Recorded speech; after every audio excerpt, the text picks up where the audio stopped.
Hello everyone, my name is Michelle and I'm from Moldex3D MA team. Today I'm going to present you the Moldex3D 2024 Tips Part 1 Preprocessing.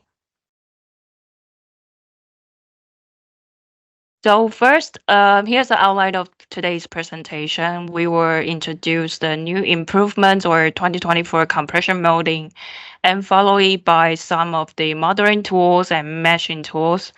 And last, we will talk about the user experience enhancements such as on the interface or preference setting and process wizard.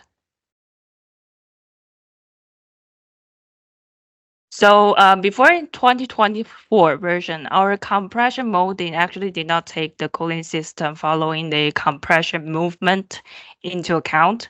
So the temperature result is somewhat over prediction, and in 2024 we have improved this function and has been working on some validation and improvement with our customers. So you can see in the image, the compression molding in 2024, we can simulate this filling, cooling to mold open. With the cooling system following the compression behavior, you can get better temperature prediction. And there are some restrictions on creating the model. It only support in the standard cool and now only support in vertical compression. And to create this model, you need to have the mold plates, which one is the movable side and fixed side. And mold plate needs to be simplified in case you need to do need to spend a lot of time on the matching, and you need to create the hollow structure for the cooling channels. And the same loop cooling channel cannot cross the movable side and also the fixed mold plate at the same time.